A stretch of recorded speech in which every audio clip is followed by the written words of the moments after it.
Buenas noches, ¿cómo están? Mi nombre es Carlos Chávez, soy parte del Instituto Peruano de Psicoterapia Humanista. El día de hoy vamos a tener la entrevista número 16, como todos los viernes, a las 5 de la tarde. Bienvenidos, bienvenidas. El día de hoy tenemos a Alberto Araica Rivera, de Nicaragua. Hola Alberto, ¿qué tal? ¿Cómo estás? Hola, mucho gusto, Carlos. Placer estar aquí en tu programa. Ujú. Entonces, vamos a esperar a que la gente vaya ingresando. Como todos los viernes a las 5 hemos hace ya varios meses abierto este espacio para conversar sobre distintos temas relacionados a la psicoterapia humanista. El día de hoy tenemos el gusto de contar con la presencia del médico, psicoterapeuta, teólogo y logoterapeuta Alberto Araica, de Nicaragua, y vamos a conversar sobre el tema más allá del yo confinado, autotrascendencia y monantropismo. Vamos a esperar un poco a que la gente vaya ingresando. Recuerden que si tienen alguna pregunta, algún comentario para hacerle a Alberto, pueden escribirlo en la parte de abajo. Y la idea sería comenzar hablando un poco de Alberto. Alberto, como ya comentaba, es médico, psicoterapeuta, teólogo y logoterapeuta. Tiene una maestría en gestión, servicios de salud y salud materno-infantil en la Universidad de Puerto Rico, doctor en medicina en la Universidad Nacional Autónoma de Nicaragua, máster en teología sistémica de la Universidad Martin Luther King de Nicaragua, director del programa Supervivencia Materna e Infantil de la World Relief Corporation, del 91 al 94, especialista en gestión de proyectos para USAID, Unidad de Gestión de Proyectos, profesor de Teología y Desarrollo en el Seminario Teórico Bautista de Nicaragua, profesor de Investigación Social en la Maestría de Gerencia Social y Ética de la Universidad de Centroamérica, la UCA, profesor de Neurofisiología del Comportamiento en la Licenciatura de Psicología de la UCA, profesor teólogo de la Universidad Politécnica, profesor de Teología Sistémica en el Centro de Estudios Teológicos y Sociales de Nicaragua, en Nicaragua, profesor de Epistemología y Salud Preventiva en la Universidad de Ciencias Médicas de Managua, autor de diversos libros, entre ellos En las fronteras de la ilusión, trascendencia, trascendiendo la conciencia fragmentada, eh, el vuelo de la mariposa espiritual más allá de la religión, entre otros. Muchas gracias, Alberto, por darnos un tiempo para poder conversar. Eh, y bueno, entonces la idea sería, si veo que hay más conectados, si tienen algún comentario para hacernos, pueden hacerlo. Yo lo voy a leer, una pregunta a Alberto.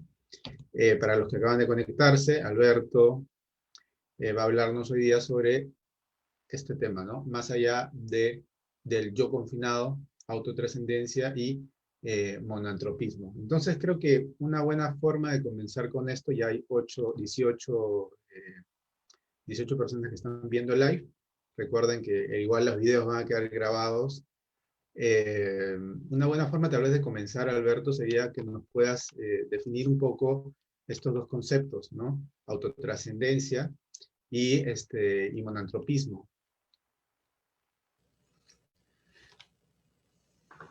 Sí, gracias, Carlos. Gracias por la invitación de nuevo. Un placer para mí estar por primera vez conectado con un programa peruano, ¿eh?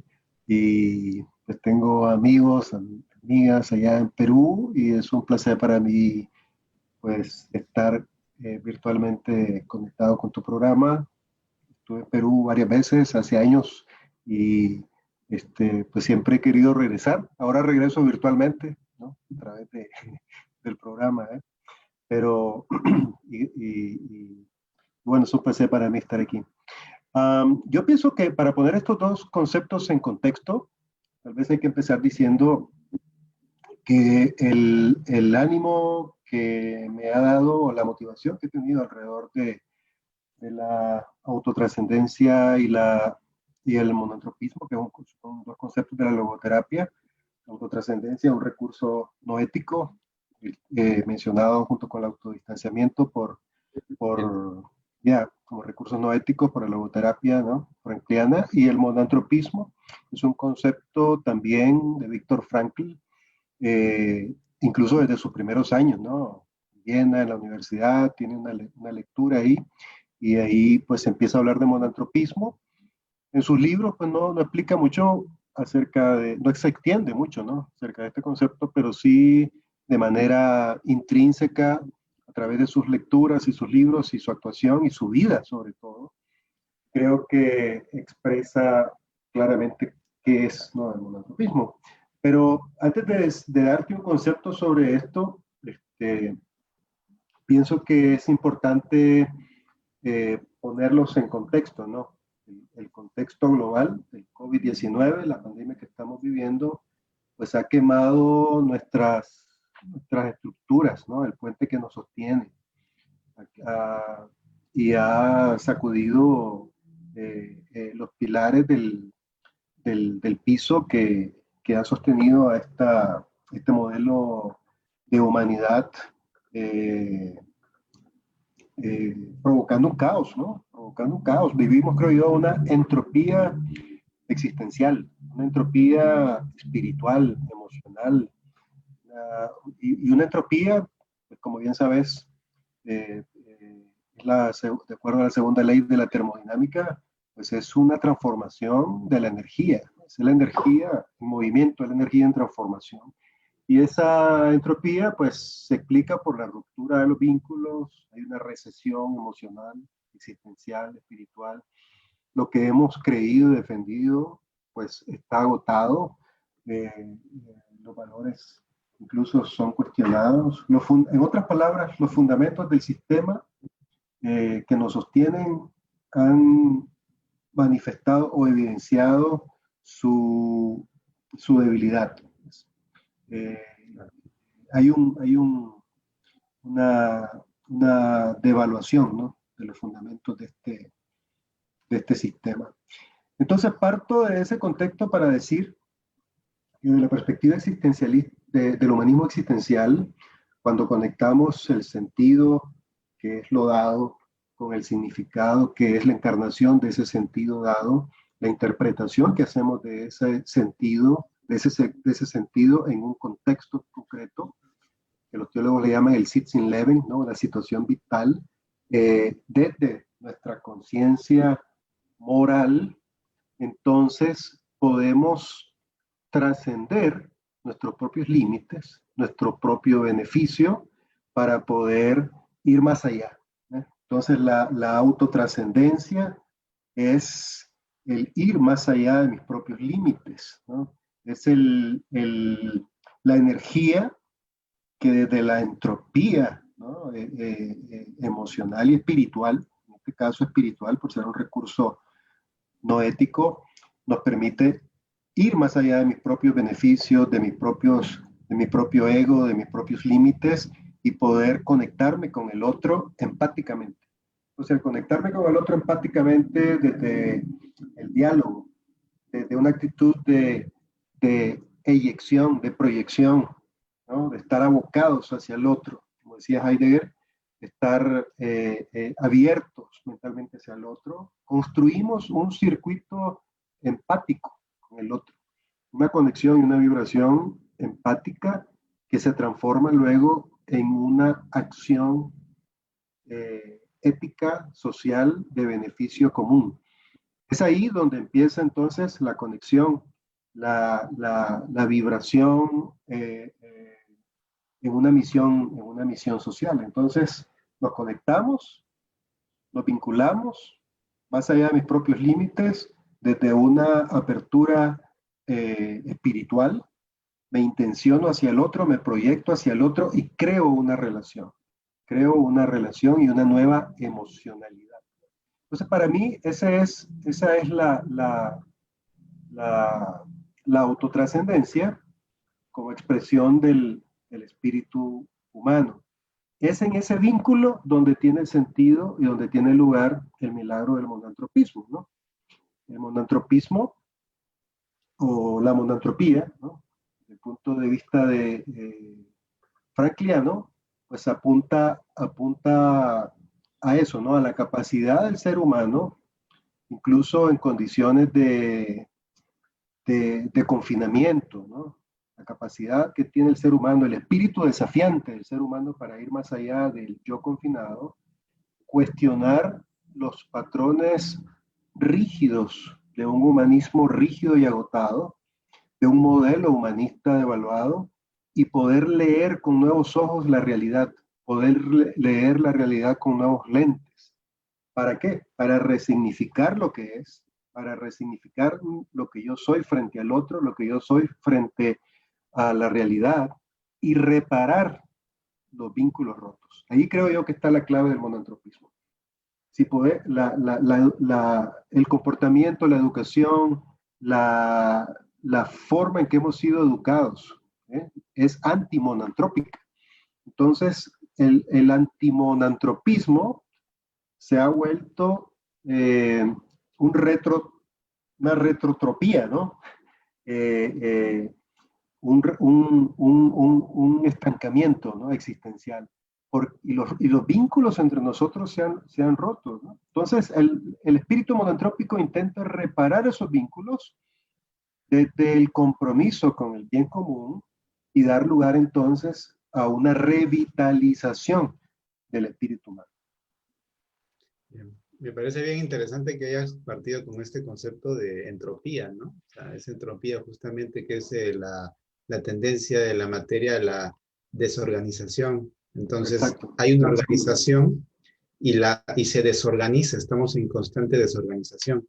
Una situación como esta que nos ha desorganizado, nos ha cambiado la organización y ahora justamente contemplando este concepto, ¿no? de autotrascendencia, ¿no? El trascender una situación como esta y el trascender en el contacto con el otro, ¿no? Justamente el concepto de autotrascendencia es importante. Trascender en una actitud, ¿no? Una actitud, y tú me ha gustado mucho como has hablado también cómo has unido, ¿no? La entropía con el concepto de autotrascendencia y el concepto de empatía, ¿no? Entonces, es búsqueda de conectarse con el otro en una situación eh, de entropía, a pesar de todo, ¿no? Buscar ese nexo con el otro. Exacto. Sí, yo creo que la monantropía requiere de una etapa de entropía previa. ¿Sí? Todo, como dice Nietzsche, y como dice la teoría del caos, y como dice el Sí. pensamiento complejo, ¿no? Todo nuevo orden tiene que pasar por una etapa caótica. Y Y ahí Lewin también, ¿no? Kurt exacto, sí. Lewin, que que el sistema normalmente no cambia, ¿no? O sea, hay un cambio externo, ¿no? Pero el sistema quiere perpetuar esos cánones establecidos, ¿no? Y a veces lo que tiene que hacer es cambiar. Exacto, exacto. Y si no cambia, la realidad se encarga de cambiarlo. Y Claro, claro. yo creo que eso es lo que estamos viviendo, ¿no? A mí me parece que decía Einstein que un problema no puede ser resuelto en el mismo nivel en el que fue creado, ¿no? Pienso que el Claro. problema de fondo del humanismo agotado al que me refería es que tiene una emocionalidad estancada y un centro de valores fragmentados, ¿no?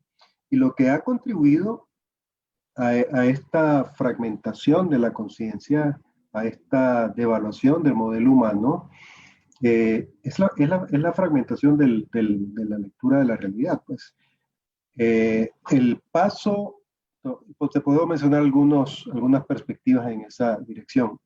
Primero, el paso del, de la cosmogonía, de la cosmovisión espiritual a un monoteísmo fundamentalista. Parece que genera fronteras, bordes y separación. El énfasis en un dualismo que separa cartesiano, que separa la materia del espíritu, ¿no? Con Descartes, ¿no? Siglo XVII. Un darwinismo que más allá de explicar las especies y la sobrevivencia, se ha interpretado desde esa perspectiva fragmentada como una imposición de las especies poderosas sobre las más débiles, ¿no? Como una doctrina, ¿no? Y finalmente el materialismo científico, ¿no? El materialismo que es mecanicista, que es determinista, que enfatiza lo que, exacto, lo que es objetivo, lo que es lineal, y que provoca y fomenta el reduccionismo de la ciencia, el reduccionismo del ser humano a categorías. Todas esas cosas han producido un modelo humanista, como vos estabas diciendo, rígido, estancado. Y, y la realidad y esta pandemia pues se han encargado de sacudir esos cimientos y provocar un caos existencial necesario para construir un nuevo paradigma.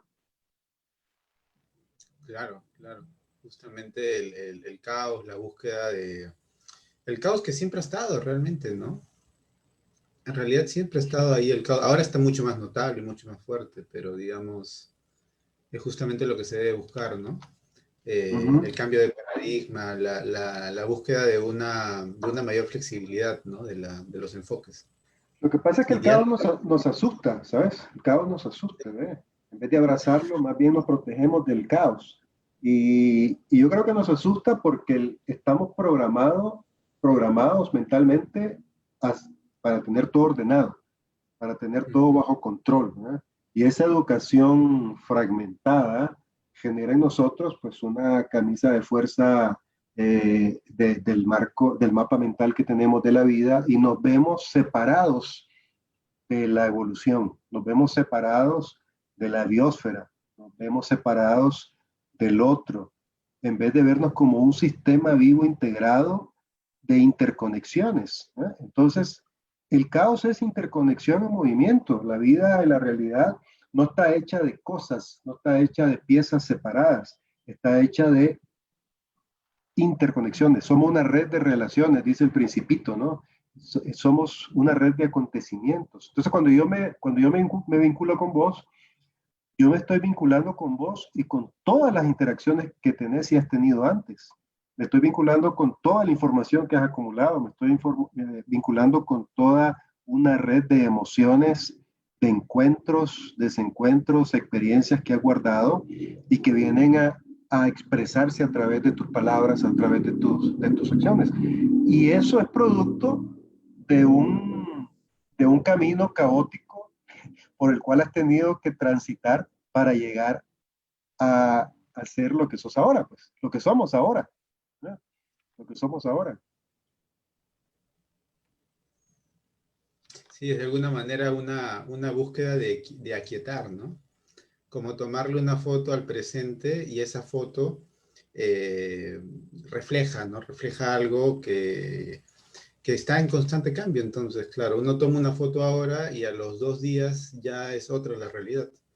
Pero la búsqueda de la quietud, como tú bien has dicho, ¿no? El orden establecido, dejarlo ahí, ¿no? Siempre buscar crear categorías es lo que termina limitando, ¿no? El avance. Voy a leerte algunos Ajá. eh, saludos que nos están dejando acá. Liliana Maserati, que siempre nos escribe y siempre nos sigue, dice buenas noches desde Buenos Aires. Clara Martínez dice buenas tardes, un saludo desde Colombia, un abrazo Carlos y Alberto, excelente tema. Miguel España dice saludos desde Nicaragua. María Celia Lanzas dice saludos desde Nicaragua. Y María Celia dice también, bueno, saludos desde Nicaragua. Gracias, doctor Alberto Araica, por este tema muy importante en estos tiempos que vivimos. Bien, entonces, si tienen alguna una pregunta, algún comentario sobre este tema, pueden hacerlo, dejarlo acá abajo y yo lo voy leyendo. Entonces, ¿qué más podríamos como comentar? ¿Cómo tú ves que claro, está, digamos, un poco evidente la presencia de esta entropía dentro de este confinamiento? Uh -huh. Pero ¿cómo tú crees que hemos reaccionado los logoterapeutas? ¿Cómo han reaccionado en general los terapeutas ante este cambio bastante abrupto, ¿no? este confinamiento que nos lleva a replegarnos en nuestras casas y todo el miedo que surge, ¿no? Y que está. Yo creo que todos estamos asustados, pues, de alguna manera, y estamos de alguna forma obligados a cuestionar el, el marco de interpretación de la vida, y sacudir y cuestionar incluso no solo lo que hacemos como profesionales,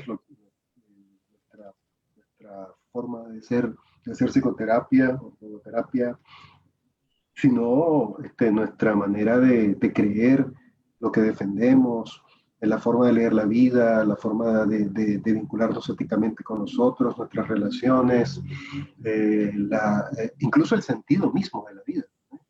El sentido mismo de la vida va más allá de una definición, va más allá de una teoría, ¿no? La vida se ha encargado de movernos el piso y de cuestionarnos qué es la realidad, quién soy yo frente a esa realidad, quién soy yo como hombre, como profesional, como hijo, marido, padre, lo que sea, frente a en medio de un escenario de incertidumbre y de ausencia de respuestas, ¿no? Entonces, yo creo que el temor aparece del otro lado de la oportunidad, ¿no? Yo creo que ese es el reto para los terapeutas, ¿no? Para los psicoterapeutas, poder ver lo invisible dentro de la entropía, ¿no? Lo que está detrás, lo que está más allá, dónde está la oportunidad que se está gestando detrás de esta situación que estamos viviendo, ¿no? Y pienso que uno de los retos fundamentales para pues, todos nosotros los que estamos en este barco es poder reconfigurar, eh, reconfigurar desde lo que hacemos una visión no fragmentada de la vida, de la realidad, del ser humano.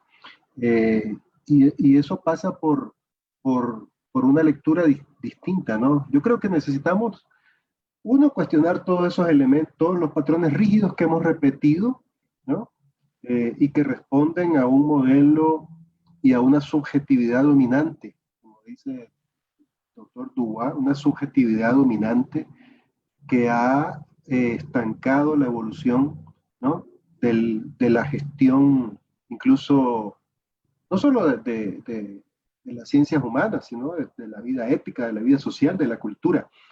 Necesitamos ampliar la mirada, ¿no? Necesitamos una visión más sistémica de lo que está pasando. A veces caemos en el reduccionismo epidemiológico o medicalizado de lo que hacemos y entonces perdemos la perspectiva más amplia. Una mirada intrapsíquica, ¿no? Exacto. Una mirada intrapsíquica y extrapsíquica, ¿no? Un desplazamiento hacia adentro, un desplazamiento hacia afuera. Al final creo que la autotrascendencia es eso, ¿no? Yo me desplazo hacia el otro, pero luego me repliego hacia mí, ¿no? Me despliego y me repliego, ¿no? Porque después de haberme conectado con el otro, ya ni el otro es el mismo, ni yo soy el mismo. Después de este encuentro, digamos, con vos, ya no vamos a ser los mismos, ¿no? Y eso lo decía Heráclito. Nadie se baña en el mismo río dos veces, porque ni las aguas del río son las mismas, ni el que se mete al agua es el mismo, ¿verdad? Entonces, pienso que, ¿sí? Sí, no, sí. No, pienso que esta es la oportunidad para poder cuestionar esos condicionamientos y esa programación y la ilusión en la que hemos funcionado como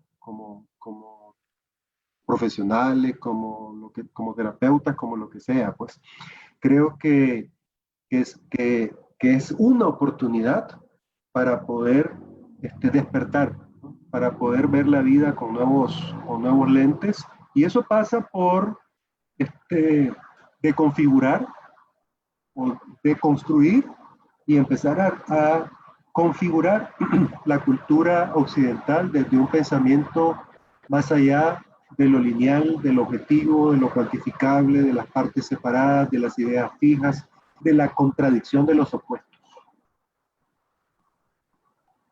No sé cómo lo ves. Sí, no, es importante algunas cosas que planteaba sobre la mirada muchas veces que los psicólogos o los terapeutas se toman de la mirada médica que puede funcionar para ciertos órganos, pero digamos para el mundo psíquico, ¿no? Que es más complejo, ¿no? Entonces a veces uno pretende hacer ciencia en un ámbito en donde la ciencia no entra, ¿no? Que es la vida misma. Entonces a veces uno cae en un psicologismo, ¿no? En una mirada reduccionista, como tú bien has dicho, materialista, topográfica, y no se da cuenta que uno está en constante cambio, ¿no? Y que muchas veces, como decía Frankl, ¿no? Los planes están para perderse. Yo agregaría ahí también que las teorías están para cambiar y dejar de existir y fusionarse también entre ellas, ¿no? Entonces tener una mirada más amplia, como te has dicho, agarrar la medicina con las distintas variedades de psicoterapia que hay, el humanismo, la logoterapia, el diálogo con la mirada sistémica, ¿no? De una mirada intrapsíquica centrada en el hombre, en la persona, en lo que le sucede en su mundo interno, a también un enfoque relacional, fenomenológico, ¿no? Y sistémico. El sistema Exacto, nos impacta siempre. exacto, sí, pero yo siento, Carlos, que tenemos temor de hacer eso, ¿no? Estamos programados para no hacerlo, para no ir más allá, ¿ya? Y por eso el espíritu desafiante del que habla Franklin tiene que ir más allá de cualquier confinamiento y cualquier reduccionismo eh, eh, eh, doctrinal, ¿no? A veces pensamos que la ciencia es una doctrina, ¿no? Y la vivimos como una doctrina.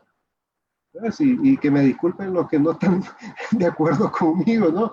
Pero yo creo que si yo puedo conectar en un pensamiento sistémico, ¿no?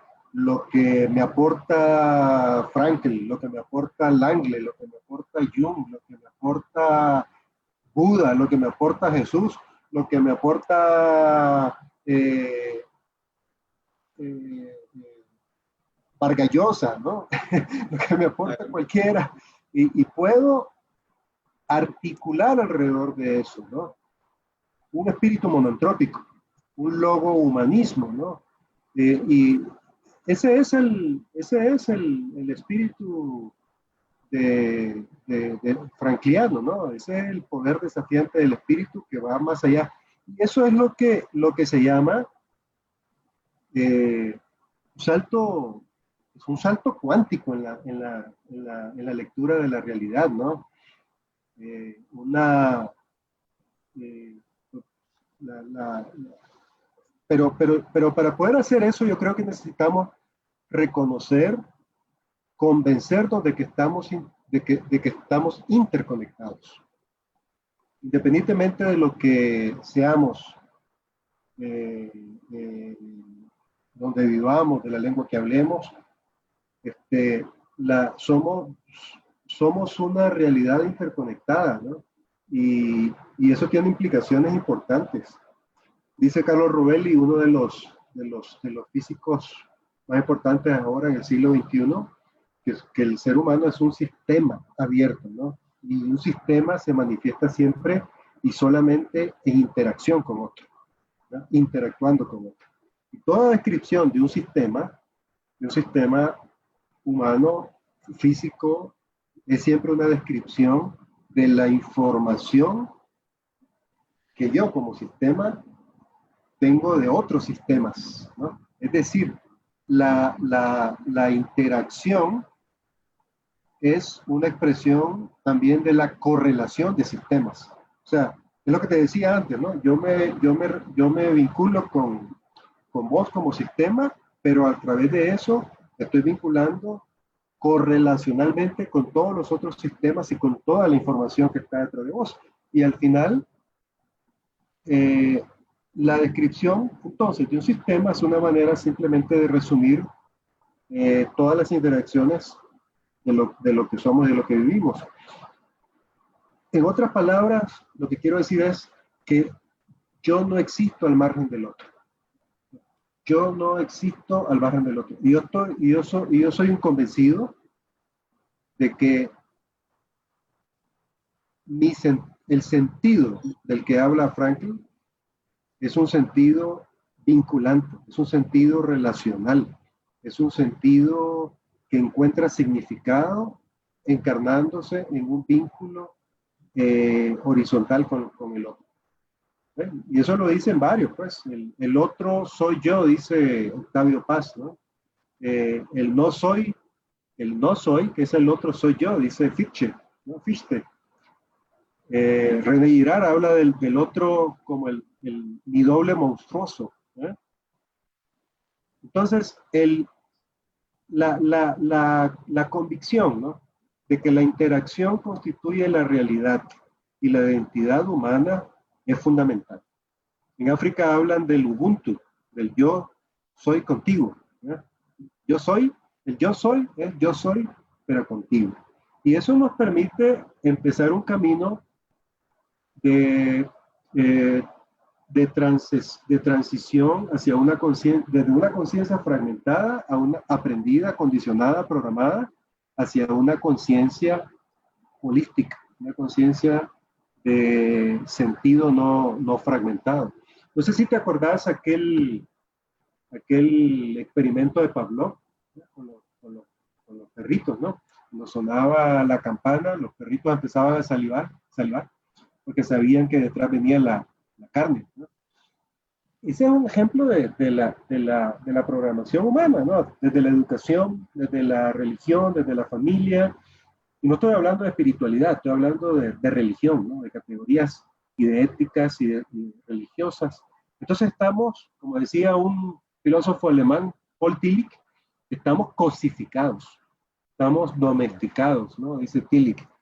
Y esa no es nuestra naturaleza está adormecida, ¿no? Nuestra naturaleza y nuestra esencia es la plasticidad vinculante. Estamos contenidos en un supravínculo, en un suprasentido, ¿no?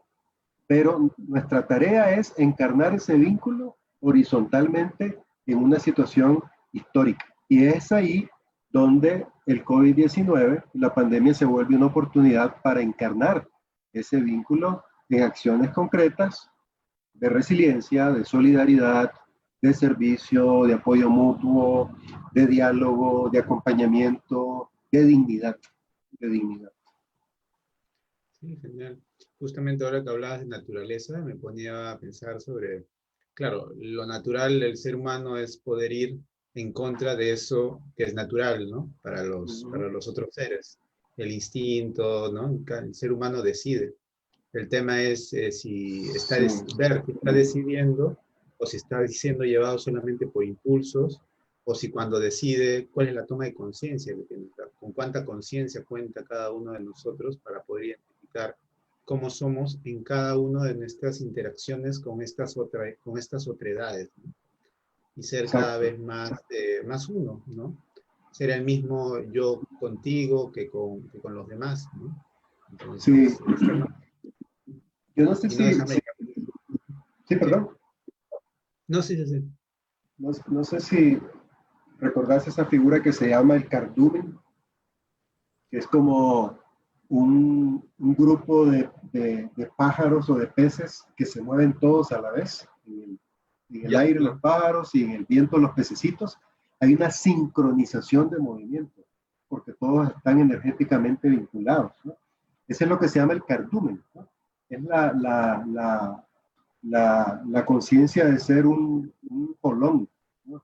Como dice este maestro Kiwi. Ese es un concepto de Arthur Koestler, ¿no? Es todos, todos estos pececitos se mueven al unísono porque están interconectados, vinculados energéticamente. Y eso significa que hay resonancia entre ellos, ¿no? Dice Bruce Lipton que si uno suelta dos piedras de la misma altura en el mismo momento y caen al agua, se forma entonces unas ondas, ¿no? Y esas ondas se sinergizan unas con otras. Eso es lo que se llama interfase constructiva, ¿no? Pero si uno suelta una piedra antes que la otra y caen al agua una después de la otra, entonces se forman unos ondas que se cancelan una con otra. Entonces, eso aplica al campo energético que nos rodea. Por ejemplo, yo me conecto con vos, e incluso sin decir nada, yo siento que nuestras ondas energéticas, entrópicas, están en sinergia o se cancelan. Yo estoy seguro que están en sinergia, por lo que hemos hablado. Y esa es la forma, esa es la razón por la que uno a veces entra a una sala, mira a una persona y de pronto, sin saber cómo se llama, uno siente una conexión, uno siente una atracción. Igual pasa del lado de la otra cara de la moneda. Uno entra a un lugar, ve a una persona y siente un rechazo, ¿no? Una distancia, precisamente porque estamos en resonancias diferentes, estamos en interfaces constructivas o deconstructivas. El reto es, desde el monantropismo, poder promover esta interfase constructiva reconociendo que somos cardúmenes, somos holones, ¿no? Y aprovecho para decir un poquito que el holón, que viene de hol, totalidad, on, partícula, es la raíz, viene de la raíz hale, H-A-L-E, de donde viene también la palabra totalidad, all, la palabra santo, holy, la palabra salud, perdón, sanar, heal, y la palabra salud, health. Todos estos conceptos vienen de la misma raíz anglosajona, hail. Entonces, si vos pones todos esos conceptos sobre la mesa para decir qué cosa es el ser humano, entonces tendríamos que decir, pues yo soy humano en la medida en que vibro en armonía, ¿verdad? Y en resonancia y en salud holística con los demás. Eso me hace humano y eso nos hace humanos. Yo no existo, entonces, al margen del otro. Eso es reparar el vínculo existencial. ¿No? Pero yo tengo que disponerme, tengo que intencionarme, ¿no? Que la energía sigue a la intencionalidad, la energía sigue a la intención. Si yo no estoy en actitud de openness, ¿no? En actitud de apertura, si no estoy intencionado hacia la conexión, si no salgo a caminar a la calle con los sentidos abiertos, ¿no? Viendo, escuchando, despierto, despierto. Y eso es lo que Anthony de Melo llama como la espiritualidad. La espiritualidad, dice Anthony de Melo, es wake up, despertar, despertar. Entonces, cuando yo estoy despierto, no soy ya más víctima de la ilusión, ¿no? De la hipnosis existencial que me mueve en retrotropía, ¿no? Hacia atrás, ¿no? Sino que estoy en esa, movido hacia adelante, impulsado, proyectado, eyectado hacia adelante en un compromiso común. Y de ahí la palabra compromiso, que en latín que viene de tres palabras separadas, ¿no? El con, juntos, pro, hacia adelante, miso, misión. Nos movemos hacia adelante juntos en una misión compartida. Ese es el espíritu monantrópico. Sí, todo en favor de conectarse. Es importante lo que acabas de decir. Primero voy a leer algunos comentarios que están diciendo acá. Son bastantes, en realidad. Uno es un saludo de País Vasco, de Cabini Carla. Otro es un saludo de México, de Tamarita Rogres. Cabani Carla dice, de País Vasco, dice, la actitud hacia la muerte ya ha cambiado, se siente ya familiar, posible y cercana, ¿no? Eso es un tema importante, ¿no? La muerte, la finitud, ¿no? Cómo está presente, hablando de la entropía, ¿no? Sí. Luego dice Erika Albornoz Palacios, buenas tardes. Muchas gracias, Andrés. Sofía Chávez dice, muy cierto. Dice, Taylor sostiene el yo como él. Liliana Mazzarelli dice, sé que conozco poco de logoterapia y gracias a vos, Carlos, estoy palpando esta forma de mirar al hombre y ahora al escucharlos me doy cuenta cuánta interacción hay con la teoría de Carl Rogers, quien nos habla de importancia de las relaciones mutuas, la empatía. Miguel España dice, pregunta, ¿cómo se debe entender el mal radical dentro de la explicación psicoantropológica y política de los males de hoy? En una visión sistémica no debe obviarse el abordaje de un sinsentido, como lo es la maldad, la injusticia, las desigualdades, que más allá de las estructuras empujan como sombra al ser humano. Es una pregunta que te plantea Pero la Miguel. pregunta concreta, ¿cuál es de todo eso? ¿Cómo Dice, debe el mal? ¿cómo se debe entender el mal radical? Dice, ¿cómo se debe ¿Cómo entender el mal entender? radical? Mm, Ujú. Sí, dentro de la explicación psicoantropológica y política de los males de hoy. yeah. Yo creo que eh, desde la perspectiva del principio de no contradicción de, de Heráclito principalmente, ¿no? Y de los filósofos presocráticos, el mal está inserto en el bien y el bien está inserto en el mal, ¿no? La vida es planteada por los presocráticos como un mismo origen, pero que expresa un extremo reprimiendo al otro dependiendo del contexto, ¿no? Entonces, la vida es como un péndulo, y ese péndulo gira hacia la derecha, hacia la guerra, o gira hacia la izquierda, hacia la paz. Pero la guerra contiene la semilla y la esencia de la paz, y la paz contiene la semilla y la esencia de la guerra. El amor contiene la esencia del odio, y el odio contiene la esencia del amor. O sea, no puedo ser plenamente amoroso sin comprender la esencia del odio. Pues no soy totalmente hombre sin concebir aquello femenino dentro de mí y viceversa. ¿Eh? Eh, el, entonces, dentro de si ampliamos la mirada de una perspectiva más sistémica, podemos comprender el mal como hasta un elemento eh, positivo para que a partir del contraste yo puedo reconfigurarme y direccionarme hacia el bien. Pues, no es un tema tan sencillo, no es un tema tan sencillo. Hay un filósofo que se llama Baruch Spinoza del siglo XVII, ¿no?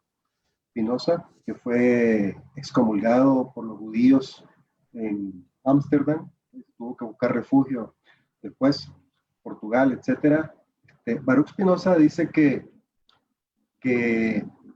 parte de una concepción totalmente diferente del judeocristianismo. Para el judeo, a diferencia de la posición judeocristiana, de que Dios es el totalmente otro, ¿eh? Que creó al mundo separado de él, para Spinoza el mundo está inserto dentro de Dios. La realidad está inserta dentro de eso que él llama la sustancia. No le llama Dios, le llama sustancia, ¿no? Concepto que también Descartes había trabajado antes.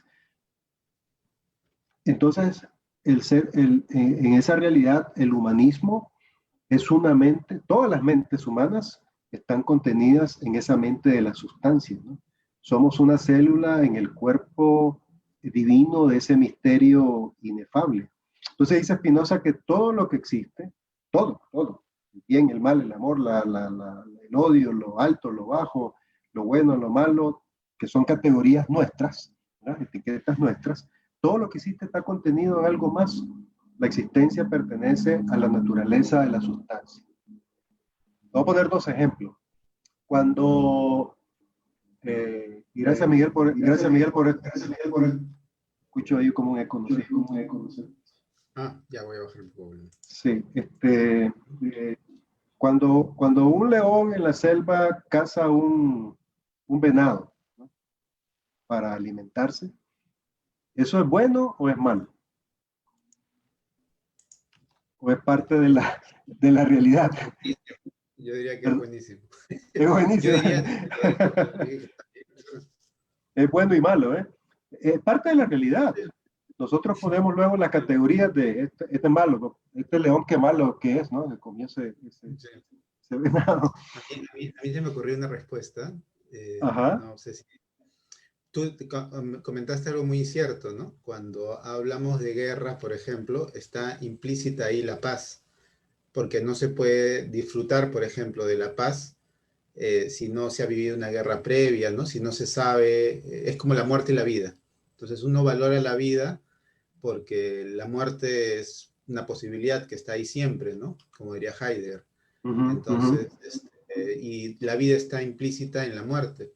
Cuando hablamos del Viceversa. sistema, y Y la viceversa, muerte tal implícita cual. en la vida, sí. Pero uno, digamos, siempre tiene que mirar hacia la vida, estando vivos, ¿no? Hay vivos vivos, las constelaciones dicen, hay vivos vivos, vivos muertos, muertos muertos y muertos vivos. Hay Exacto. muertos que aún están vivos, ¿no? Muy vivos, demasiado vivos, en la presencia de alguien, ¿no? Alguien que aún continúa, por ejemplo, celebrando el cumpleaños de alguien que murió hace 10 años. Hay hay vivos que están muertos, ¿no? Hay vivos que están muy pegados con la muerte, adicciones, ¿no? Ujú. Ideas suicidas. Hay vivos que están muy pegados a la vida y hay muertos que están bien muertos, ¿no? Sí, una muerte Entonces uno tiene existencial. que estar una muerte existencial. Entonces uno como vivo, como alguien vivo, tiene que estar más pegado a la vida. Entonces igual nosotros como sociedad tenemos que visualizar el sistema. Y el Sí, sistema para que el sistema esté bien, uno podría decir, ¿no? El sistema, un buen sistema es una felicidad para la mayoría, ¿no? Entonces, porque un sistema es algo complejo, hay distintas variables, distintos individuos, pero realmente justo como lo que partiendo de lo que estábamos hablando, algo que le hace bien al sistema es que sea flexible. Entonces, un sistema flexible, un sistema adaptable al cambio, es justamente un buen sistema. Digamos que sí. respondiendo a la pregunta del mal radical, ¿no? O sea, el mal radical sería para el sistema que sea rígido, ¿no? Entonces, justamente lo que tenemos que buscar es una flexibilidad. Sí. Yo creo que el mal se vuelve radical cuando queremos categorizar el mal desde la perspectiva de la lectura de la cultura occidental. ¿Eh? Claro. Te voy a poner un ejemplo. Hace años, ¿no? En los años 80 tal vez, Miguel no había nacido. Eh, Hubo un caso en Pakistán, creo que fue, que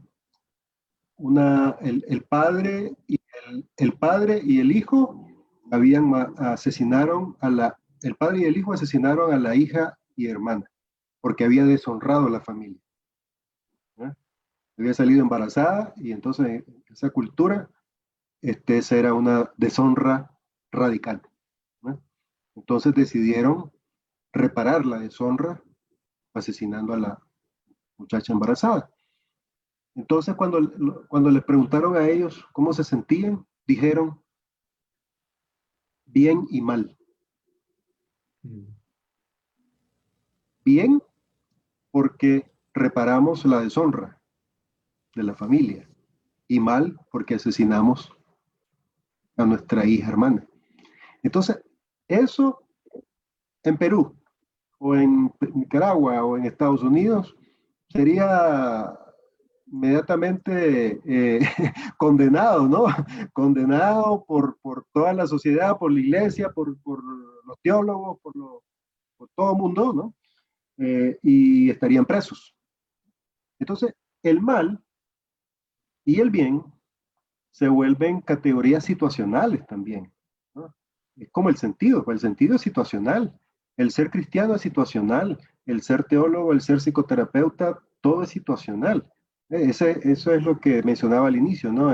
La situación vital, el Sitzungsleben, que llaman en alemán los teólogos, es precisamente ese recipiente cultural, educativo, social, ético, religioso, dentro del cual le damos forma y encarnamos el sentido y el significado de ser lo que somos, y que tenga y cobre sentido para esa sociedad, pues. Entonces no hay una respuesta, creo yo, única a la pregunta de Miguel, pero conectándolo con la pregunta que hizo la colega de la muerte, no recuerdo cómo se llama ella, hizo una pregunta ahí sobre la muerte. Sí, Cavani. Sí, creo que lo que nos toca es abrazar el contraste de la vida frente a la muerte, ser conscientes de la muerte para poderle dar valor y sentido y significado a la vida, ¿no? Yo creo que esta pandemia, al menos en mi caso, me ha hecho más consciente del valor, ¿no? Del tiempo, el valor de la vida, el valor de la oportunidad, el valor del vínculo. Pero si estamos en tiempos normales, donde todo es mecánico, todo está determinado, todo es predecible, todo está ordenado, todo es blanco o negro, alto, bajo, caliente, frío, todo es rígido, todo es cuantificable, todo es sólido. Entonces, no tengo conciencia del tiempo que pierdo en cosas banales, no tengo conciencia del sistema abierto que soy en vínculo con los demás y con la realidad y la biosfera, no tengo conciencia del proceso de evolución, ¿verdad?, en el que estoy fluyendo, y, y, y pierdo esa perspectiva que me hace humano, esa perspectiva que me hace expresar en este contexto humano la esencia espiritual que soy, ¿no?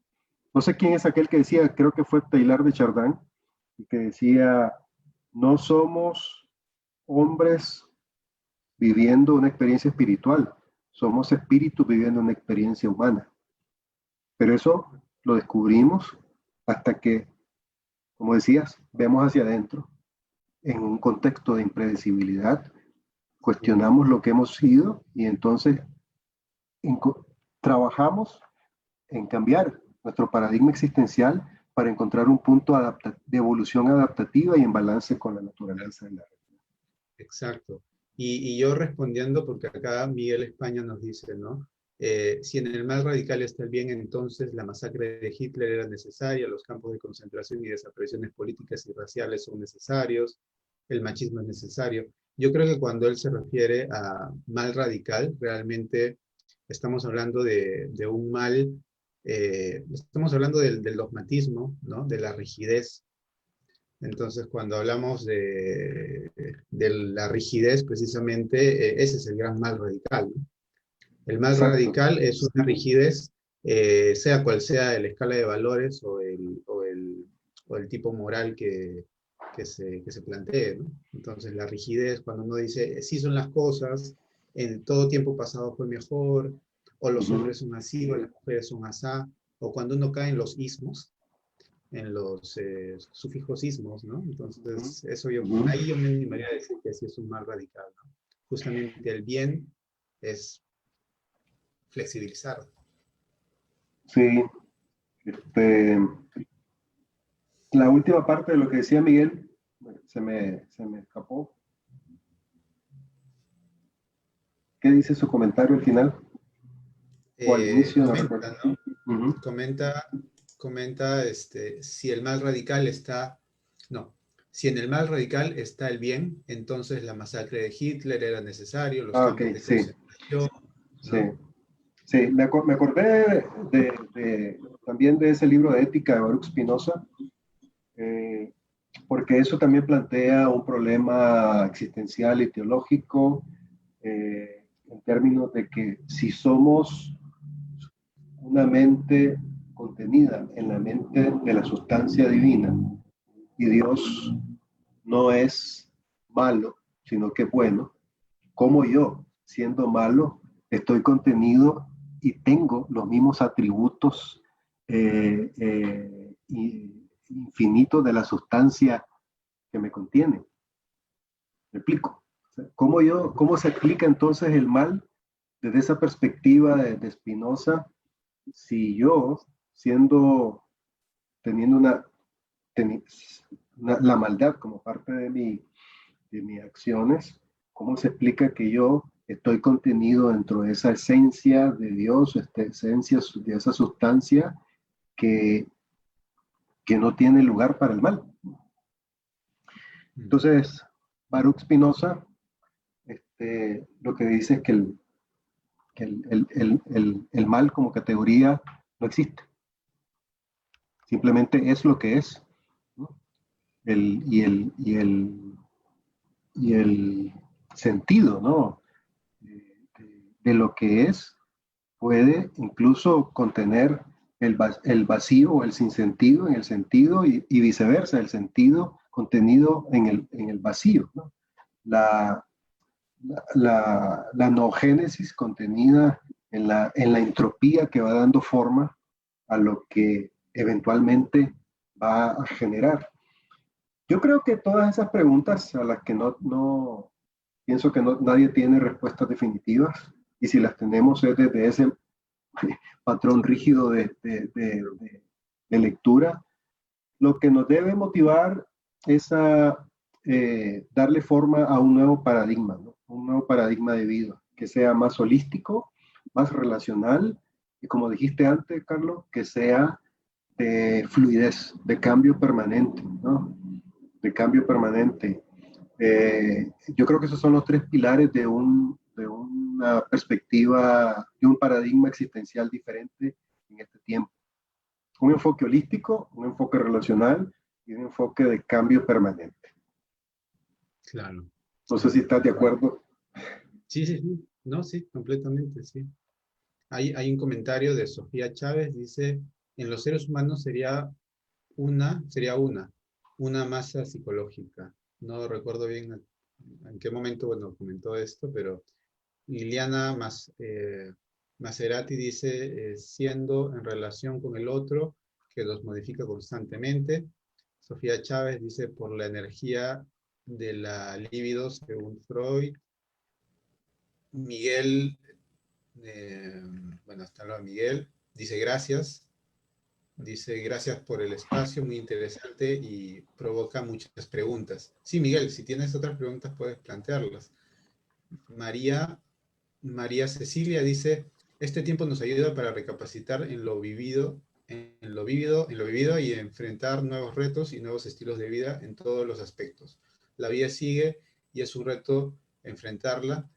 Pregunta, ¿qué recomiendan ustedes para ayudar a salir del temor al incorporarse en medio de la pandemia? Necesitamos siempre la conexión con los demás.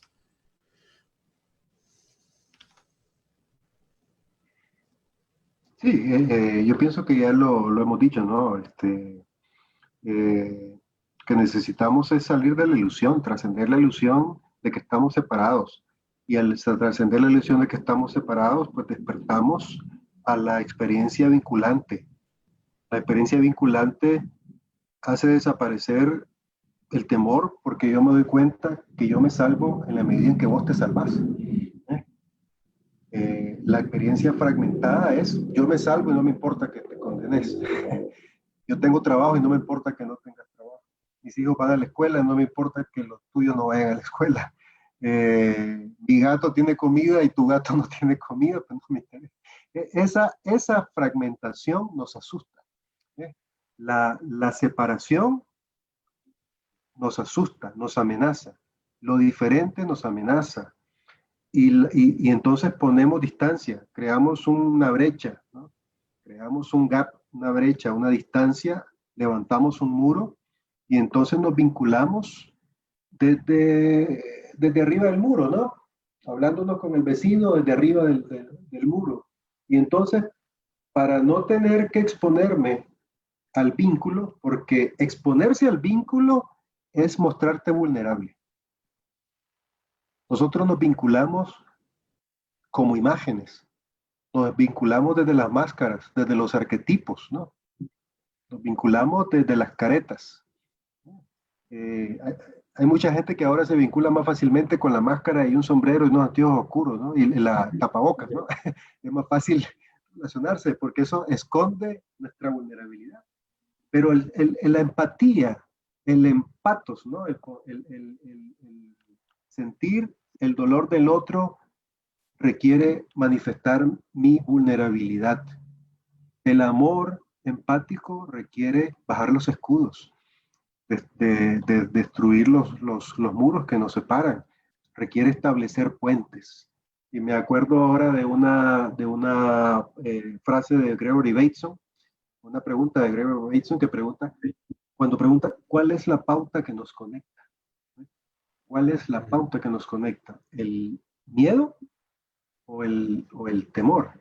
Si reconocemos, perdón, el miedo o el amor, si reconocemos que hemos sido educados, programados, condicionados desde el miedo para proteger lo que yo soy, perdemos todo el potencial de la autotrascendencia, perdemos todo el potencial del diálogo, perdemos la capacidad de, de, de vinculación, de compromiso y de bien común. Entonces, tenemos que reconocer que la educación que nos ha programado ha sido una educación fragmentada, antimonantrópica y antitrascendente, ¿no? El reto, respondiendo a la primera pregunta que habías hecho, la segunda, el reto de nosotros, los psicoterapeutas o logoterapeutas, y de todas las personas, creo yo, ¿no?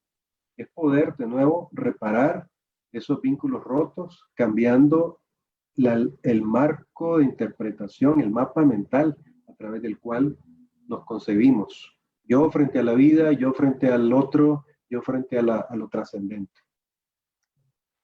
Y ahí entra también el tema del soltar, ¿no? Si somos conscientes del cambio que se va dando y que el pasado, digamos, ya pasó, ¿no? A veces el pasado es más presente que el mismo presente, ¿no? Y muchas personas se vinculan desde cosas vividas, ¿no? Ya hace muchos años, y no ven a la persona que tienen al frente. Entonces hay Exacto. muchos vínculos en donde, por ejemplo, la gente sigue viendo a papá o a mamá como si papá y mamá no hubieran sido perfectos, como si papá y mamá fueran los mismos que fueron hace décadas, y no ven que ya ese dolor no está afuera, sino está dentro de ellos, y que ya no lo va a curar el padre o la madre, sino les toca a ellos mismos curarse. Exacto. Y cuando Jesús dice, el que no deja padre y madre no puede seguirme, no se refiere a olvidarse de ellos, pues no se refiere a eso. Se refiere a el que no trasciende la programación del modelo paterno-materno, ¿eh? No está listo para tomar su cruz y seguirme, ¿eh? Ese es un punto importantísimo. Hay experiencias, el problema es que también la educación condicionada, fragmentada, la programación, incluso programa hasta nuestro sistema nervioso central, todas nuestras bases neurológicas, de manera increíble. Las experiencias que vivimos en el pasado, dicen la neurociencia, Antonio Damasio, dice que la experiencia se convierte, que es interpretada a través de un marco, de un mapa mental, se convierte en energía y se transforma en lo que él llama un engrama. En el tejido del sistema nervioso central se va formando como un callo. Ese es el engrama, un callo. Y cada vez que yo tengo una experiencia con la que asocio esa emocionalidad va haciendo crecer ese callo y va distorsionando el tejido del sistema nervioso central, ¿no? Y incluso lo va volviendo rígido. Se pierde la neuroplasticidad, se pierde la conexión interneuronal. Para tener una idea de hasta dónde llega la rigidez, pues no solamente es una rigidez de nuestros pensamientos o de nuestras ideas, sino que nuestro mismo cuerpo termina somatizando desde la rigidez esa forma en que interpretamos lo que vivimos, ¿no? Arrastramos todo el tiempo, como estabas diciendo, eso que hemos vivido, sea bueno o malo, y en base a eso juzgamos el presente. Hay una historia que cuenta, que leí hace rato, de dos monjes que iban caminando por el bosque y llegan a un río. Entonces había una mujer que quería cruzar el río, pero no podía porque la corriente estaba fuerte. Entonces dijo uno de los monjes, no se preocupe, yo la voy a cargar, ¿no? Yo la voy a cargar y cruzamos el río, no no le va a pasar nada. Entonces agarró a la mujer, la cargó y cruzó el río. Y el otro monje, asustado, la puso y se despidió de la mujer se fue y ellos siguieron su camino. En silencio, después de un rato, el otro monje le preguntó y le dijo, ¿te diste cuenta que infringiste la ley? ¿Te diste cuenta que rompiste uno de tus votos de conducta ética al haber tocado a una mujer? Entonces el otro monje le dijo, el problema no es haber tocado a la mujer, porque la mujer la dejé allá y ya se fue. El problema es que vos seguís cargando a la mujer en tu mente. Seguís cargando a la mujer en tu mente. Energéticamente estás conectado con eso y ya es parte de tu sombra, como decía Miguel, ¿no? Ya es parte de tu engrama y empieza a alimentarse, ¿no? Eso y hacer parte de tu marco de interpretación del presente desde la experiencia pasada, ¿no? Entonces, el que cargó a la mujer la dejó y se fue. Se olvidó de la mujer. El otro la sigue cargando. Y yo también, justo me comentabas esto y me hacías pensar en que yo creo que también un gran problema es que muchas veces se piensa que lo que le hace bien al sistema es que la mayoría que conforman el sistema estén bien. O sea, hay esta idea de la mayoría, ¿no? Incluso a nivel social, ¿no? O a nivel familiar sistémico. Entonces, si la mayoría piensa algo, la mayoría gana, ¿no? Entonces, está bien el sistema. Cuando realmente lo que más bien le hace al sistema es la flexibilidad.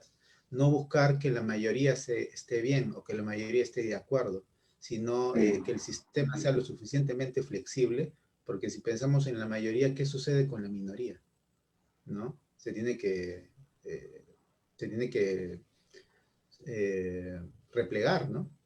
Entonces, si Sí. buscamos una flexibilidad en la familia, por ejemplo, el hijo, estoy pensando en el hijo artista y el padre, la madre, ingenieros, y el hermano que quiere ser ingeniero, y la hermana que es ingeniera, el chico que quiere ser artista.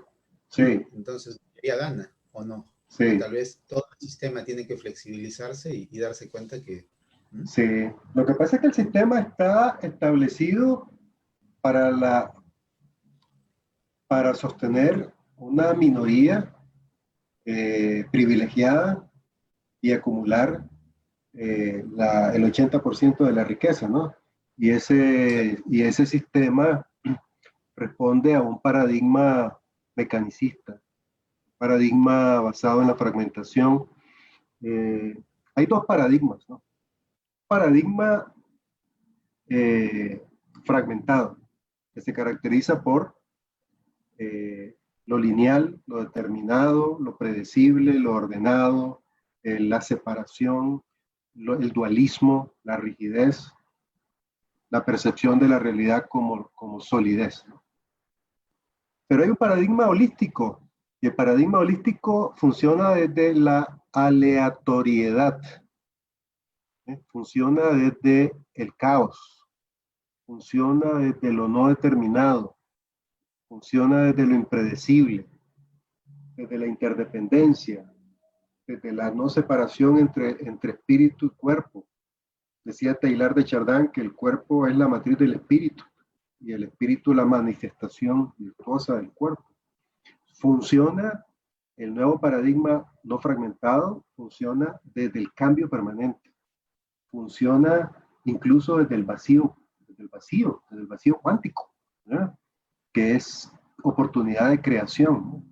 Entonces, estos elementos yo creo que se agrupan en tres pilares fundamentales o tres transiciones fundamentales. Uno, debemos de pasar de las partes separadas al todo. Debemos pasar de los individuos a las relaciones, ¿verdad? Y debemos pasar de la rigidez a la fluidez creativa, ¿no? Pasar de las partes al todo implica, como resultado, ir creando una conciencia más holística, de conjunto, de integración de los opuestos, ¿no? De relaciones de poder dentro de un sistema más horizontal, ¿eh? De la distribución de la riqueza de manera más justa, ¿verdad? Pasar de la, decían los griegos, eh, de la crematística a la oikonomía, ¿no? La crematística es la acumulación desmedida de la riqueza, mientras que la oikonomía pues es la distribución justa, equitativa de la riqueza en el sentido de oikos, ¿no? De la casa común. Pasar de los individuos a las relaciones, a los acontecimientos, a las interacciones, es reconocer que que la realidad no está hecha de pedazos, sino de relaciones. A Jesús le preguntan, dinos dónde está el reino de Dios, allá o aquí. Y él dice, ni allá ni aquí, está entre ustedes. Es un reino relacional, de interdependencia, de responsabilidad. Y le preguntan después, dinos dónde vives. Y él dice, ¿quieren saber dónde vivo? Síganme, caminen, muévanse, fluyan. Y ese es el tercer pilar, pasar de la rigidez a la fluidez, ¿no? Solo en la fluidez, solo la marcha sobre el camino, solo caminar en una actitud dialéctica, en tensión creativa con el camino, nos permite entonces que la innovación y la creatividad surja. Yo creo que estos tres pilares deben ser como el paradigma de una nueva sociedad post-coronavirus, en la que la logoterapia, la psicoterapia, el análisis existencial y el pensamiento humanista y el enfoque humanista existencial tengan, tengan lugar para crear la atmósfera y la emocionalidad necesaria para un nuevo humanismo, ¿no? Para una revitalización monantrópica del humanismo. Creo que el monantropismo planteado por Frankl no es un concepto, no es una utopía vacía, ¿no?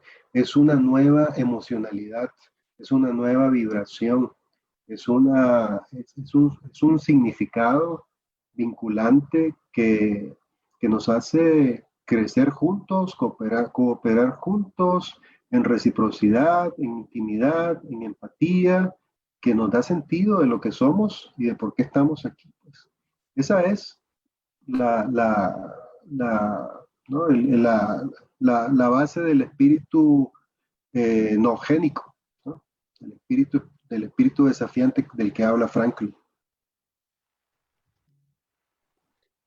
Miguel nos vuelve a preguntar algo. Nos dice, si la mente es la interi, inter, ¿qué? Dice interiorización, ¿no? De sentido de nuestro medio, circunstancias y experiencias. Entonces, ¿cómo trascender la programación mental si las configuraciones del medio continúan presionando en dirección del no cambio, o sea, los condicionamientos? ¿Es posible hacerlo posible hacerlo de manera individual? El cambio es colectivo. Pienso a veces que esas búsquedas individuales de superación y mente positiva no es más que un método de inflación del ego separado. Bueno, y hay como cuatro preguntas, ¿no? Sí. Yo Gracias, te pregunto más si es colectivo o si es individual. si es individual o colectivo, el cambio.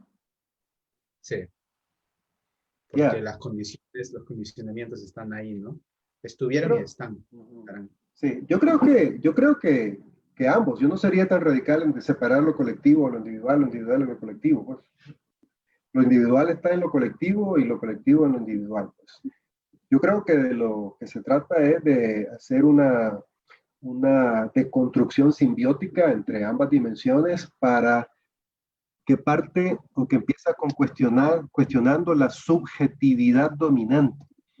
¿A qué me refiero con eso? Los patrones rígidos que moldean y definen la percepción de lo que soy y del para qué estoy aquí. ¿Verdad? Esta subjetividad dominante está sostenida, sostenida en el dualismo y la fragmentación.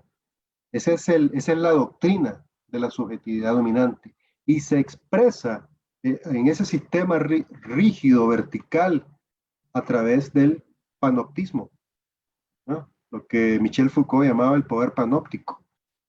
El poder Claro. panóptico es esa torre que está en el centro de las celdas, desde el cual el vigilante está ahí con un fusil viendo a todos los Mm. presos, pero a él nadie lo ve.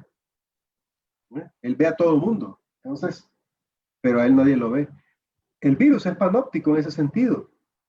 No sabemos dónde está. Abro la puerta, salgo a la calle y no sé dónde está el virus. Está Y, en todos lados y no está en ningún lugar.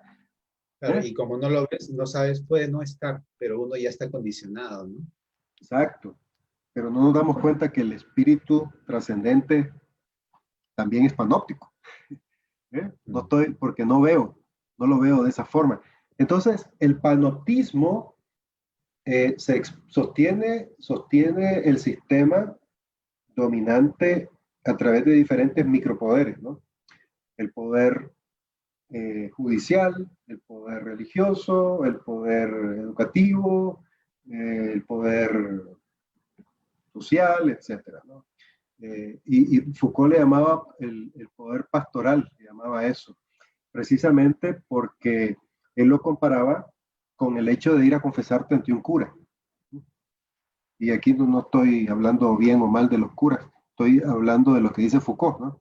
El irse a confesar con un cura, te, te, tenés que abrirte, ¿no?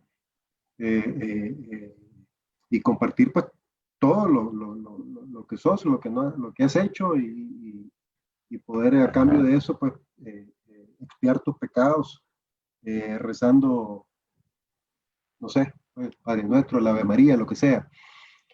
Si un policía te para en la calle, un carro, te pide tu licencia, tus documentos, una vez que le has entregado tu licencia, está listo, está en sus manos. ¿Eh? Ya él puede decidir si te mete una multa, si no te mete una multa, pero mire, señor, yo no iba a 120, iba a 90, ¿no? Usted iba a 120. Usted pisó la raya amarilla. No, pues ahí ni raya amarilla hay. No, usted la pisó, quita la multa. ¿No? Si te llevan preso porque te pusiste, encabronaste en México, ¿no? Te pusiste a discutir con el hombre, te lleva preso, te lleva de un juez, tu futuro está en manos del juez. El juez te puede somos de la palabra, absolver o condenar. Abolir. Sí, o condenar. Ese es el sistema panóptico. ¿No? Si vas donde un médico, ahora voy a hablar mal de los médicos, si vas donde un médico, este, te, te tiene que preguntar lo que quiera, te puede preguntar lo que quiera y revisar lo que quiera. ¿Verdad? Cuantas veces quiera. No estoy hablando ahorita de la ética médica ni nada de eso. Estoy hablando de del significado que le da Michel Foucault a ese panoptismo que sostiene esta subjetividad dominante. Entonces, lo individual y lo colectivo está atrapado dentro de ese sistema. ¿Sí? Y entonces es ahí donde necesitamos de un doble movimiento, como lo que decía al inicio, ¿no? La autotransformación trascendencia se vuelve trascendencia. La subjetividad dominante es reemplazada por una transsubjetividad empática. Hay un cambio de percepción, hay un cambio de interpretación de la vida, desde una conciencia vinculante, desde una conciencia de cardumen, una conciencia de Jolón. Y eso nos permite entonces ver la oportunidad de resignificar lo que hay que resignificar y descubrir el sentido y significado de una trascendencia que nos incluye a todos. Nos incluye a todos.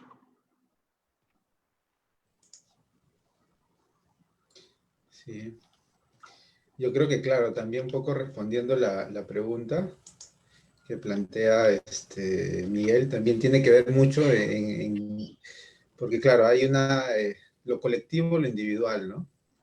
Pero, digamos, uno tiene que ver si está más hacia afuera, extraverso, como una lucha social, y se ve muy poco, ¿no? O sea, la Sí, revolución con B larga y con B corta, ¿no? La revolución interna con B corta, con B larga, perdón, como alguien que comienza a velarse, a mostrarse a sí mismo, ¿no? A develarse, los miedos, como tú decías, ¿no? Lo más íntimo, conocerse, justamente la conciencia y el conocerse, ¿no? El proceso de individualismo, como diría Jung, es lo menos común en la sociedad actual, ¿no? Esta sí, sociedad en donde todo está más extraverso, uno busca más que lo colectivo, ¿no? Me plazca o vele por mis necesidades básicas, cuando yo lo que tengo que hacer justamente es asumir, ¿no? Asumir la situación en la que estoy. Un sí, adulto que sigue culpando a mamá, que sigue culpando a papá y que no asume su responsabilidad de adulto siendo ya padre, es justamente lo que se necesita, ¿no? Lo que necesita esta persona justamente es ir hacia adentro, ¿no? Y una persona que está exacto. muy hacia adentro, ¿no? Que tiene mucha vida interior pero no concreta nada, tiene que ir hacia afuera. Además de ver en dónde uno está. Un terapeuta es más un trabajo de uno a uno. Sí, Alguien que está en un cargo público sí es más a un nivel social. Pero qué bueno si esta persona que tiene un cargo público a nivel social fuese una persona que se conoce más, reconoce, ¿no? Tiene un nivel de conciencia mayor en donde que hace que no solamente se interese por velar por los intereses personales o de familia, sino a un nivel colectivo, ¿no? sí, sí, exactamente. Eh, yo creo que necesitamos reconocer que estamos dormidos, reconocer que estamos alienados, ¿no? Alienados. Eh, y, y ese es el primer paso para poder trascender esa subjetividad dominante. Y el desalinearnos, ¿no? De esta programación que nos ha sostenido pasa por un autovaciamiento, ¿no? De todo lo que hemos acumulado y acumulado, ¿no? Miguel, que es teólogo, sabe muy bien el significado de kenosis, palabra en griego kenosis, que es el autovaciamiento, ¿no? De mis condicionamientos, de mis ideas, de mis etiquetas. Y la kenosis requiere de un doble movimiento, ¿no? De un doble movimiento de despliegue y de repliegue. Requiere de un vaciamiento mental, como decía Bruce Lee, ser como el agua, ¿no? Ser como el agua, ¿eh? El agua que fluye entre los dedos, pero que sostiene los grandes buques en el mar. Es una intrincación de sentido desde el vaciamiento, una intrincación de sentido vinculante para el bien común, ¿eh? Basados en la igualdad, en la equidad, en la construcción de paz, de justicia y de dignidad. Y de dignidad. Dice Frankl en una de sus entrevistas, cuando le preguntan qué es el ser humano, y él dice, creo que fue en Argentina que dijo esto, él dice, el ser humano es aquel hombre diabólico que creó la cámara de gas, pero también es el hombre que entra a la cámara de gas con la frente en alto. ¿Eh?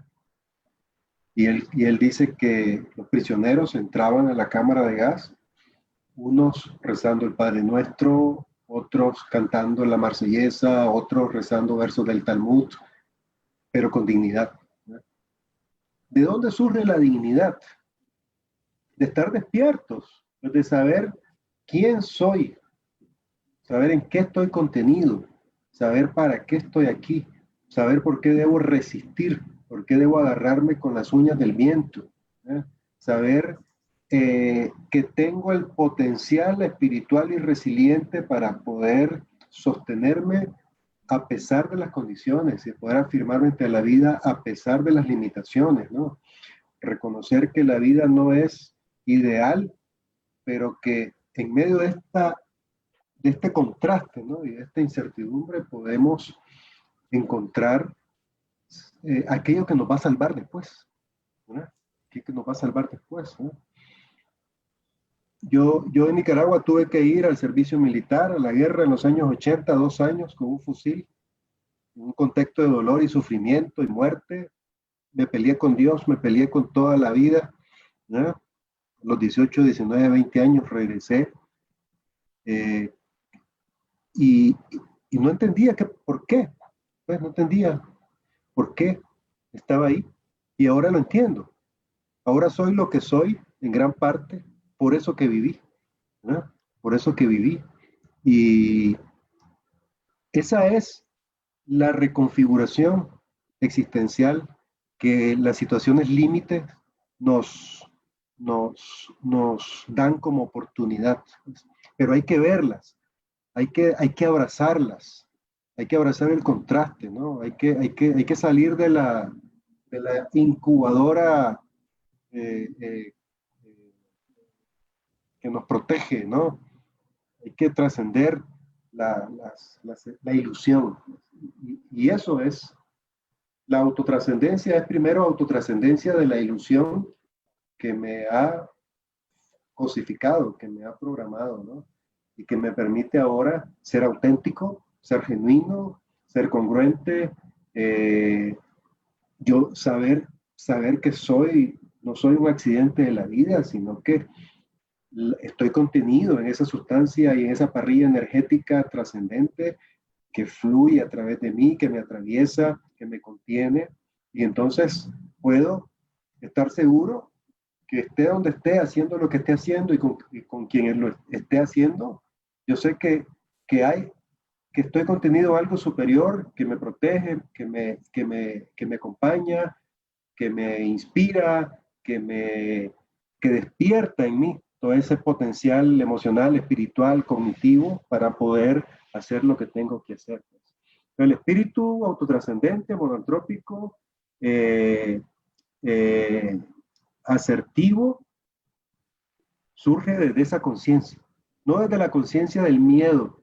El miedo, el miedo es precisamente el condicionamiento existencial que me hace necesitar la aprobación de los demás, ¿no? Necesitar el aplauso, necesitar el like, ¿no? De los demás, ¿no? Pero cuando te das cuenta que todo eso es una ilusión y renuncias a todo eso, no volvés a tener miedo.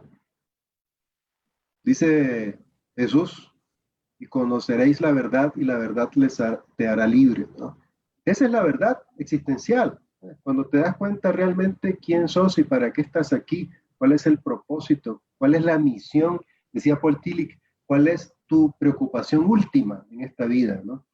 ¿Qué es aquello que solamente Carlos, Miguel, Alberto pueden hacer en esta vida y que si no lo hacen, nadie más lo va a hacer? Y si no lo hacemos, va a quedar un vacío ahí en la historia. Descubrir eso es tener una ruta, es tener un horizonte. Y cuando descubrimos esa verdad existencial, dice Jean-Paul Sartre, el hombre que sabe a dónde va, el hombre cuando sabe a dónde va, eh, el mundo entero se aparta para darle pasada, ¿no? Cuando uno sabe a dónde va, el mundo entero se aparta para darle pasada, ¿no?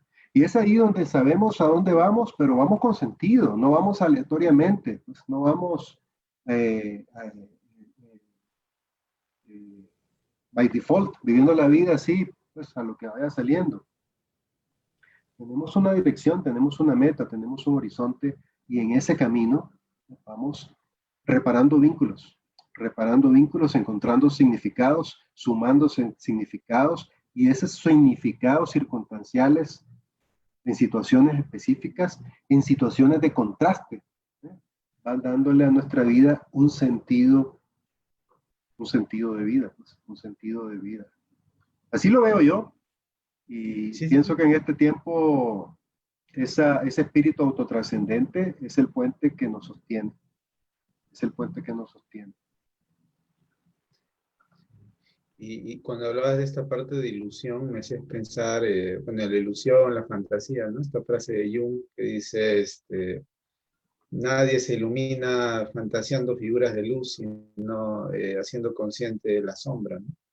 Uh Y -huh. muchas veces, claro, la idea es que muchos caen en eso, ¿no? La ilusión del conocerse, y la ilusión lo que hace es muchas veces es una trampa, ¿no? O sea, lo fácil es una trampa. A veces uno piensa que el proceso de Sí, conocerse uno mismo es un proceso fácil, bonito, ¿no? Puede ser gratificante, pero no necesariamente es así, ¿no? A veces uno confrontarse con sus propias sombras puede ser muy, muy movilizante, ¿no? Emocionalmente. claro, claro, hay que tener coraje. El coraje, dice Frankl, pues es una de las más altas virtudes del ser humano, ¿no? Igual que el amor. Pero, pero hay que llenarse de coraje para aceptar el llamado de la vida en este momento, ¿no?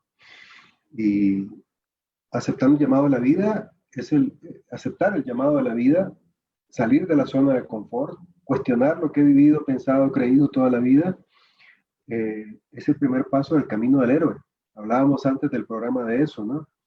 El héroe acepta el llamado, se lanza a lo desconocido, se lanza a la incertidumbre, rompe con el orden establecido, inicia un camino en apertura, en actitud dialógica con el camino.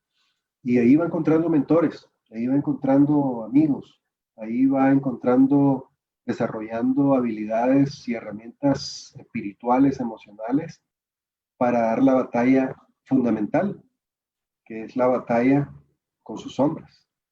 Es lo que Campbell llama la lucha contra el Minotauro. Entonces llega el momento en que hay que entrar a la cueva y de ahí muchos se regresan, ¿no? De ahí muchos dan paso hacia atrás. No, este Minotauro está demasiado para mí, ¿no? Pero esa es la batalla central.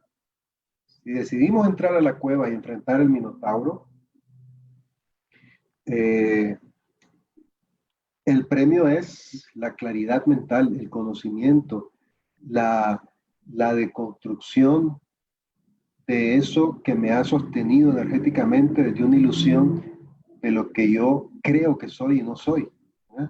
Se caen las máscaras, se caen los arquetipos, ¿eh? Se cae el condicionamiento y entonces desaparece el miedo, porque por primera vez en la vida soy congruente con lo que soy, estoy resonando, estoy en resonancia con mi más verdadero self, ¿no?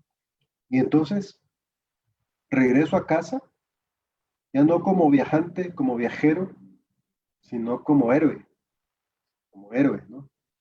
Ni yo que regreso a casa soy el mismo, ni el sistema que me recibe vuelve a ser el mismo, porque ya no, el vínculo se recrea, se reconfigura, se reconstruye desde la autenticidad. Y muchas veces uno regresa a casa y como a Frodo en El Señor de los Anillos, ¿no? La casa le Uh-huh. queda chica. Exacto, sí. Entonces, La casa le queda chica. Sí, es la misma historia del hijo pródigo, por ejemplo, ¿no? El hijo pródigo pide su, su herencia y se va, la despilfarra toda, nadie le daba de comer, come con los cerdos, pero en esa pleito con los cerdos por unos frijoles, por unos garbanzos. Ese es el diálogo con la sombra. Ahí se encuentra a sí mismo. Ahí se da cuenta cuál es su esencia, ¿no? Y entonces asume la responsabilidad de quién es y de lo que le toca hacer. No sé si conocen esa historia del padre que llega y toca la puerta del hijo, que a mí me gusta mucho, y le dice, Ricardo, es hora de ir a la escuela. Y dice Ricardo, no, papá, no quiero ir a la escuela. A ver, ¿por qué no queréis ir a la escuela? Entonces dice Ricardo, no quiero ir porque esa profesora, esa maestra es muy gruñona, las clases son aburridas y los niños me hacen bullying. Le dice el padre, te voy a dar 3 razones por las que sí tienes que ir a la escuela. Primero, porque es tu responsabilidad. Segundo, porque ya tenés 48 años. Y tercero, porque soy el director. Me gusta esa historia porque llegamos a adultos poniendo excusas, ¿no? Para no asumir nuestra responsabilidad, ¿no? Y ser congruentes con nosotros mismos, ¿no? Resonar con lo que somos, tener claridad de lo que soy, me hace responsable inmediatamente de mis palabras, de mis acciones, de mis vínculos, de la forma de interpretar el significado detrás de todo lo que hago. Entonces no importa lo que haga, no importa lo que haga, lo que importa es el significado, el valor que eso que hago tiene para mí, ¿no? Sea lo que sea. Sea lo que sea una caminata en la calle, sea agarrar un lampazo, un trapo para limpiar, sea una conferencia aquí, sea lo que hagamos, el mapa mental se vacía, ¿no? Y se reconfigura desde la vida, desde el significado, desde la dignidad, desde el vínculo. Ahí está creo yo, el secreto, ¿no? Necesitamos entrar a la cueva del Minotauro y tener claridad de, de lo que soy frente al otro, de lo que el otro es frente a mí y de lo que somos juntos frente a la vida. Decía uno de los místicos de la historia, decía, busqué a Dios y no lo encontré, busqué a mi hermano y nos hallamos los tres. Es ahí donde se repara, donde surge el vínculo, ¿no? El milagro del vínculo, el milagro de la vida eterna es ahí, en el vínculo, ¿no? Uno de los padres del desierto, Evagrius Ponticus, del siglo segundo, decía, el que no decida vivir la vida eterna aquí y ahora, que se olvide de vivirla después. La vida eterna es en vínculo, es en relación con el otro. Y puede empezar aquí y ahora en medio del confinamiento, aquí y ahora en medio de la pandemia y de todo lo que estamos viviendo. Puede empezar la vida eterna si vemos la realidad y la oportunidad detrás de aquello que nos asusta. Voy a leer los últimos comentarios. Miguel España dice, tu último comentario, Humberto, es una respuesta buena, según mi opinión. Norma González dice, lo social solo será sano si en el espejo del alma humana se forma toda la comunidad y si en la comunidad obra la fuerza del alma individual. Rudolf Steiner. Sofía Chávez dice, Charles Taylor sostiene que a medida que el ser humano se aleja del gran orden, llega a un estado de corrupción. Y la misma Sofía Chávez dice, el ser humano es tripartito, espíritu, alma, cuerpo. Liliana Maserati dice, muchísimas gracias, Carlos, gracias enormes, Alberto. Es tan interesante todo lo compartido, mucha gratitud. No, gratitud total. Sí, sí, sí. Gracias a ustedes también por sus comentarios y sus preguntas. Yo creo que esto da para pasar toda la noche hablando, ¿no? Eh, pero ha sido más fácil con la ayuda de Carlos también, ¿no? Que ha podido complementar lo que yo he dicho. Creo que estamos en una entropía positiva, ¿no? En una interfase energética constructiva en este diálogo, Hay muchas cosas que todavía son penúltimas, muchas preguntas que todavía están pendientes de contestar. Creo que es tiempo de, como decía Buda, ¿no? De ver la luna y dejar de ver el dedo que la señala. Ampliar la mirada, ampliar la perspectiva, ampliar la percepción de la realidad, darnos cuenta que lo que somos, somos en sintonía, en resonancia con la realidad, con la creación, ¿no? No somos cosas separadas, somos interacciones, estamos correlacionados, vinculados, intrincados, somos una red de acontecimientos, ¿no? Y nos toca eh, convertir esos acontecimientos en acontecimientos de sentido, que propicien la vida, la justicia, la paz, la equidad, la dignidad, que sean las bases de interacciones revitalizadas desde el monantropismo, ¿no? Que sea el inicio de la deconstrucción de un sistema dominante injusto y que empieza a perder su piso y que nos da el chance de poder replantear desde el monantropismo una educación holística, una educación liberadora, como decía Freire, ¿no?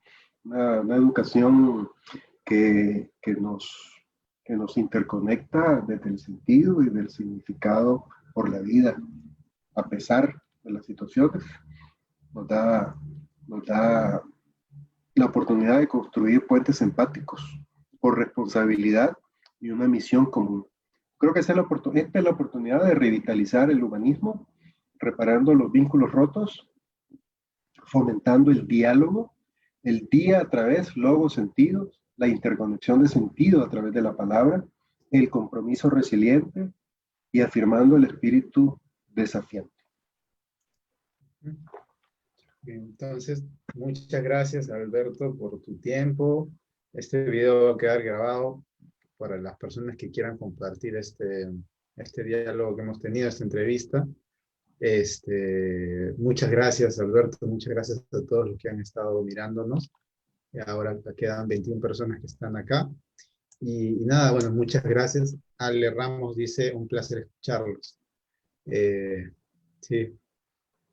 Entonces, un fuerte Bueno, un abrazo. placer para mí, Carlos. Gracias a vos por la oportunidad. Lo he disfrutado mucho. Han surgido nuevas ideas, nuevas perspectivas, nuevos vínculos. Y pues ojalá que haya sido muy productivo y motivador para todos los que nos acompañaron. También un abrazo para todos en sus países. Y ojalá que podamos tener un segundo round, ¿no? Muchas Bueno, gracias. entonces un abrazo. Saludos a todo el staff del Instituto Peruano de Psicoterapia Humanista. Gracias. Entonces cuídense todos, cuídate, Roberto. Chao. Gracias, hermano. Cuídense. Chao.